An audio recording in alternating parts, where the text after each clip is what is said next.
Assalamualaikum warahmatullahi wabarakatuh. Perkenalkan, nama saya Yulia Maulidiawanti, NIM 117001. Saya akan menjelaskan materi yang pertama mengenai teori-teori eksistensi dan implementasi hukum Islam di Indonesia. Yang pertama ada teori-teori eksistensi hukum Islam di Indonesia. Ada teori Credo atau Syahdah yang dikembangkan oleh Senok Horgonje. Beliau berpendapat hukum Islam ada bersamaan dengan masuknya Islam ke Indonesia.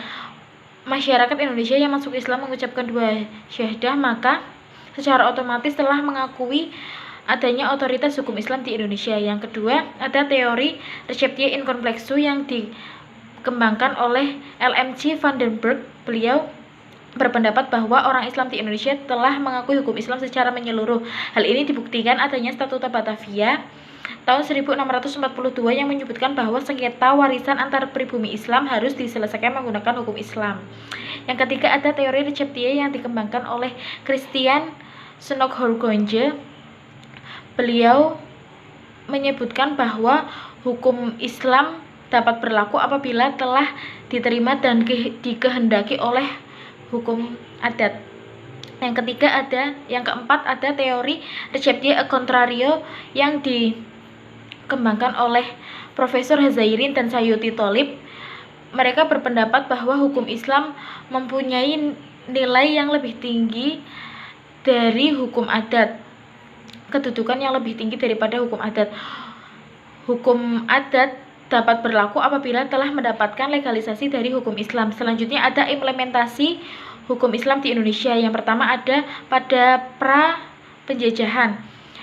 Pada masa ini nilai-nilai Islam mulai masuk dalam sistem peradilan. Hal ini berawal dari Kerajaan Mataram yang berubah menjadi Kerajaan Islam, yang kemudian orang-orang Islam dan nilai-nilai Islam mulai masuk dalam sistem peradilan perdata. Kemudian peradilannya berubah nama menjadi Peradilan Serambi dikarenakan proses peradilannya berlangsung di serambi masjid serta sebagai tanda bahwa telah ada nilai-nilai Islam di dalamnya. Selanjutnya ada pada masa penjajahan. Pada masa penjajahan hukum Islam berlaku selama 2 abad. Setelah VOC berakhir, hukum Islam tetap diakui dan digunakan oleh Bumiputra, namun secara berangsur-angsur dan sistematis terjadi perubahan. Hukum yang berlaku bagi Bumiputra adalah hukum adat.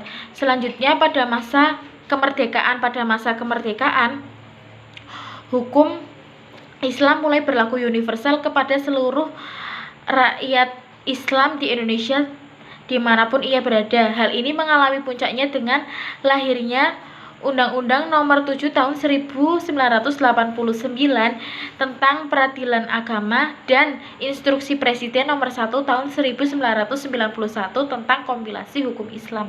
Sekian, terima kasih. Wassalamualaikum warahmatullahi wabarakatuh.